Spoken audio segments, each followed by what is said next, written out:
L'acide urique semble simple, mais obtenir un chiffre fiable n'est pas seulement une question de biologie, c'est aussi une question de qualité.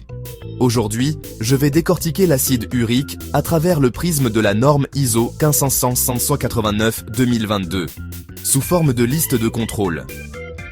Premièrement, pourquoi le mesurer? C'est un test de biochimie métabolique essentiel qui reflète le métabolisme des purines et la fonction rénale, et aide à évaluer les troubles métaboliques, comme la goutte et le syndrome métabolique. Je le prescris lorsque je suspecte une goutte ou une arthrite microcristalline, que je surveille une maladie rénale chronique, que j'explore un bilan de syndrome métabolique, que je vérifie l'état nutritionnel métabolique, ou lorsque les patients prennent des médicaments hyperuricémiants. Pensez aux diurétiques, à certaines chimiothérapies, à l'aspirine à faible dose ou à la cyclosporine. Qu'est-ce qui peut fausser le résultat? Les régimes riches en purine, viande rouge, abats, fruits de mer, l'alcool, en particulier la bière, les spiritueux, la déshydratation, la grossesse, les médicaments comme les diurétiques, l'aspirine, la cyclosporine, la chimiothérapie, et un piège préanalytique classique, l'hémolyse, qui peut faussement élever la valeur. Les intervalles de référence? Ils varient selon les laboratoires. La méthode, la population, la vérification sont importantes. Maintenant, les éléments essentiels de la norme ISO 15589-2022. La colonne vertébrale de la qualité. Identification du patient. Confirmer au moins 2 identifiants et le statut à jeun. Prélèvement. Sang veineux, généralement du sérum ou du plasma hépariné au lithium. Jeûne.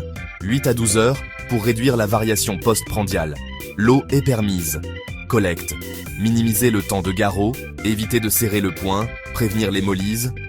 Moment. Enregistrer l'heure du prélèvement, séparer le sérum, plasma rapidement. Transport et stockage, transport rapide et à température contrôlée.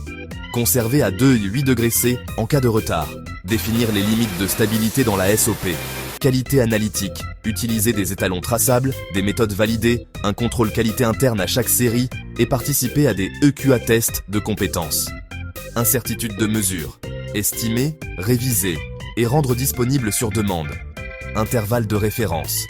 Vérifier ou établir, pour votre population et pour votre méthode. Rapport de résultats. Signaler les interférences, comme les indices d'hémolyse, noter les déviations préanalytiques et s'assurer que le délai d'exécution répond aux besoins cliniques. Amélioration continue, documenter les non-conformités et agir, car le processus inspire confiance.